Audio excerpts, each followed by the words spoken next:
गीतों के बोल बड़े अनमोल, सुनो इनकी कहानी, जानो इनका मोल। गीतों के बोल बड़े अनमोल, गागर में भरा है सागर, किया गीतों में अध्यात्म उजागर।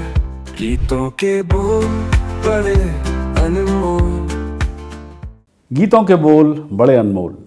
स्वागत है आप सभी का इस प्रोग्राम की बढ़ती हुई श्रृंखला में, जो धीरे धीरे अपने दोहरे शतक की ओर अग्रसर हो रही है और जिसे आप विश्व शांति दर्शन के मंच पर देख रहे हैं। चैनल का उद्देश्य विज्ञान, विश्व शांति, अध्यात्म और पब्लिक सर्विस से जुड़े वीडियोस का निर्माण एवं संकलन करना है। विश्व शांति दर्शन चैनल के जनक हैं विश्व शांति के पुजारी, विश्वधर्मी प्रोफेसर डॉक्टर विश्वनाथ दा कराड़। तो आइए ढूंढते हैं अध्यात्म डॉक्टर सुनील देवधर के साथ पिछली बार के बचे हुए गीत के बोलों में।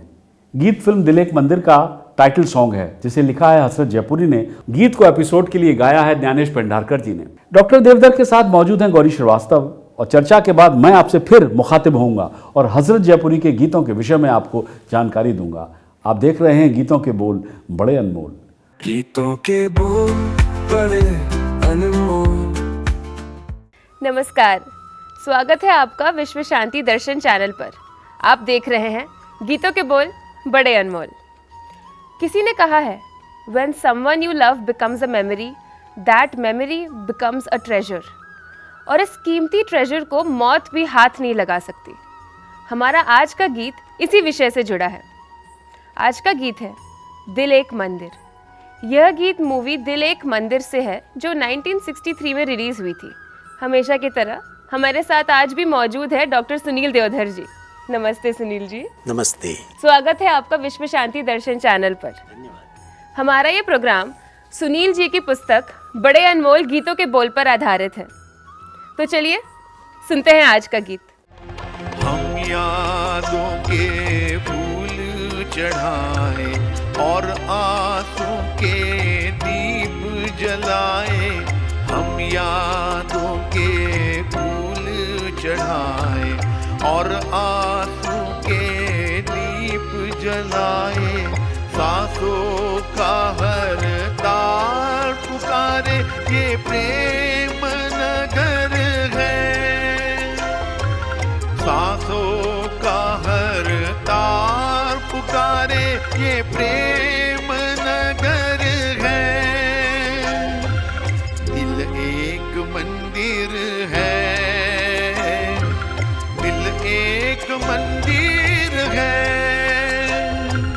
प्यार की जिसमें होती है पूजा, ये प्रीतम का घर है।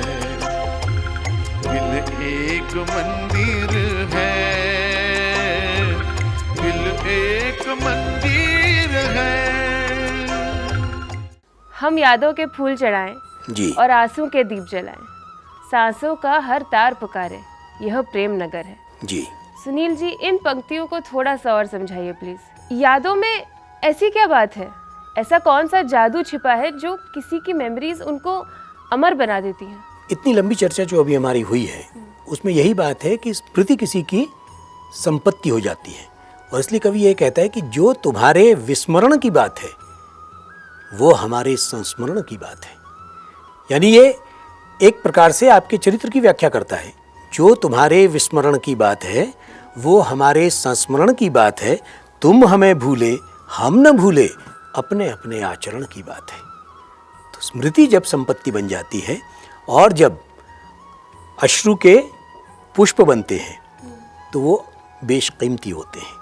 और यही वजह है कि जिस प्रेम नगर की, जिस सांसों के तार की बात आप कर रहे हैं, तो ये तो तन का तंबूरा ही सांसों का तार है। और ही तन के तंबूरे में सांसों के ही दो तार बोलते हैं ना। और वो तार किस तरफ ले जाते हैं, तो फिर वो आध्यात्म की तरफ ही ले जाते हैं। और इसीलिए आध्यात्म में सबसे बड़ी बात है कि सत्व का, मैं का विसर्जन।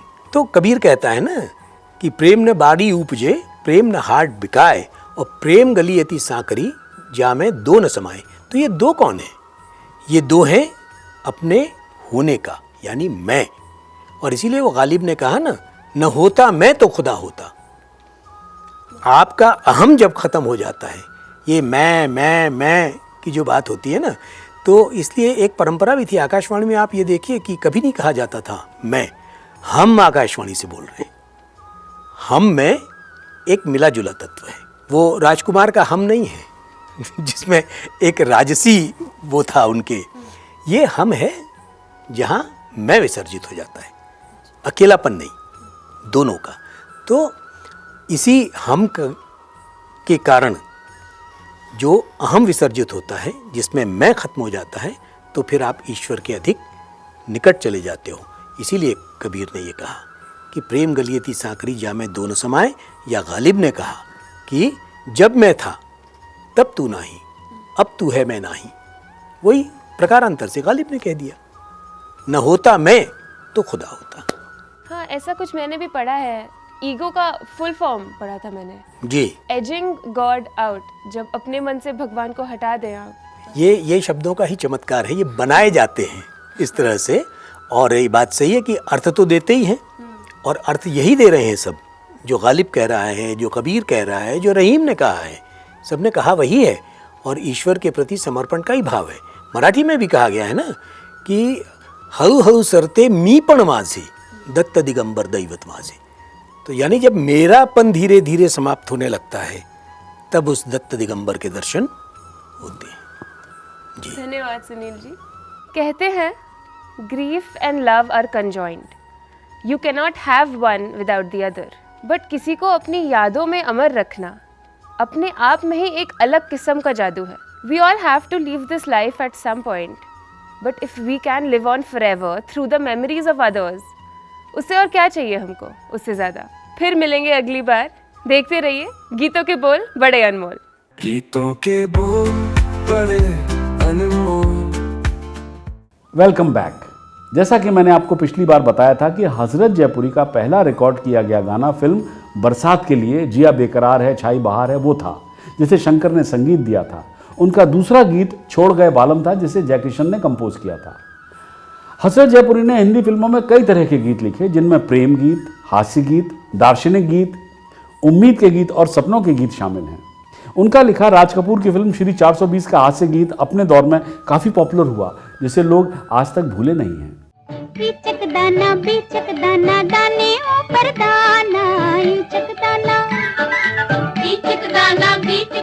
दाने ऊपर दाना, बीचक दाना।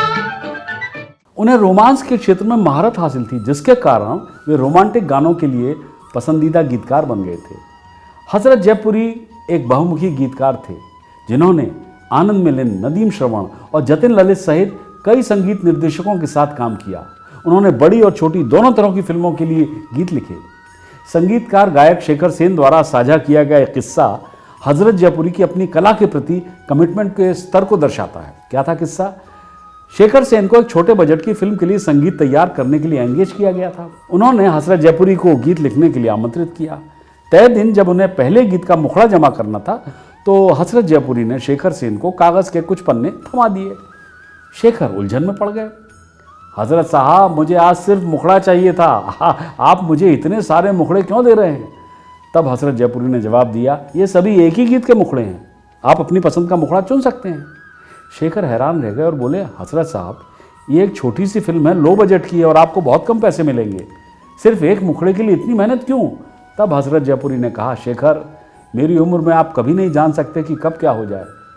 ये मेरा आखिरी गीत हो सकता है, और अगर ऐसा हुआ तो लोग मुझे इस गीत के लिए याद रखेंगे। मैंने इसे जितना संभव हो सके उतना निखारने की कोशिश की है, चुनाव आपको करना है। मानिक प्रेमचंद की किताब yesterday's melodies and today's memories के अनुसार 1969 की फिल्म प्रिंस, उसका गीत बदन पे सितारे लपेटे हुए वो जाने तमन्ना कहाँ जा रही हो, म्यूजिक कंपोजर जयकिशन के साथ फ्रांस में पेरिस के एक नाइट क्लब की यात्रा से प्रेरित था। ये गाया था, पिक्चराइज हुआ था रादर शम्मी कपूर के ऊपर। हजरत जयपुरी याद करते हुए कहते हैं कि केवल रंगीन रोशनी में कपड़े पहने कैबरे डांसर मेरे पास आई, पास में बैठ गई और फिर चली गई। मैंने फौरन एक लाइन पढ़ी, बदन पे सितारे लपेटे हुए वो जाने तमन्ना किधर जा रही हो। जयकिशन ने मौके पर ही लाइन को म्यूजिक का जामा पहना दिया। बदन पे सितारे लपेटे हुए वो जाने तमन्ना किधर जा रही हो, जरा पास आओ तो चैन आ जाए, जरा पास आओ तो चैन आ जाए। मोहम्मद रफ़ी द्वारा गाया गया 1961 की फिल्म ससुराल का एक और गीत तेरी प्यारी प्यारी सूरत को किसी की नज़र न लगे दरअसल उनके पहले बेटे अख्तर के जन्म से प्रेरित था। पहली बार उस पर नजरें जमाने के बाद उन्होंने ये गीत लिखा था। तेरी प्यारी प्यारी सूरत को किसी की नजर ना लगे, चश्मे बदू। स्वर्गीय लता जी हजरत जयपुरी के सहयोग को बड़े चाव से याद करती थी। उनका कहना था कि उनके कुछ सबसे पसंदीदा गाने हसरत साहब ने लिखे थे। फिल्म जंगली का गीत एहसान तेरा होगा मुझ पर उनके दिल के बहुत करीब था। पगला कहीं का गीत तुम मुझे यूं भुला ना पाओगे। लता जी का एक और पसंदीदा गीत था आरजू का गीत अजी रूठ कर अब कहाँ जाइएगा, उनके सबसे लोकप्रिय नंबर्स में से एक है। अजी रूठ कर अब कहाँ जाएगा, जहाँ जाएगा हमें पाएगा। लता जी ने इन तीनों अमर गीतों को रफ़ी साहब के साथ और सोलो अलग अलग वर्जन में भी गाया था। यह हसरत जयपुरी का श्रेय है कि वे पुरुष और महिला दोनों दृष्टिकोणों से प्रेम के बारे में समान अनुग्रह और वाक्पटुता के साथ लिख सकते थे। 1971 में हसरत जयपुरी ने जो गीत लिखा वो उनके जीवन और कैरियर की एक सिग्नेचर ट्यून बन गई थी। फिल्म थी रमेश सिप्पी की अंदाज। निर्देशक को उस समय के सुपरस्टार राजेश खन्ना द्वारा गाए जाने के लिए जीवन की क्षणभंगुरता और मृत्यु की निश्चितता के बारे में गीत की आवश्यकता थी। हजरत जयपुरी ने जो गीत पेश किया था वो था जिंदगी एक सफर है सुहाना, यहाँ कल क्या हो किसने जाना। जिंदगी एक सफर है सुहाना, यहाँ कल क्या हो किसने जाना। अरे ओले ओले ओ। ये राजेश खन्ना के कैरियर का परिभाषित गीत है। जी हाँ, इस गीत के लिए हजरत जयपुरी ने सर्वश्रेष्ठ गीतकार का फिल्म फेयर पुरस्कार भी जीता। एक गीतकार को दिए गए लोकप्रिय पुरस्कार का ये एक दुर्लभ उदाहरण है जिसने हिंदी सिनेमा के कुछ सबसे लोकप्रिय गीत लिखे। इतना ही नहीं, उन्हें 1966 में जो फिल्म बनी थी सूरज, उसका गीत था बहारो फूल बरसाओ मेरा महबूब आया है, उसके लिए भी फिल्म फेयर पुरस्कार से उन्हें नवाजा गया था। बहारो फूल बरसाओ मेरा महबूब आया है, मेरा महबूब आया है।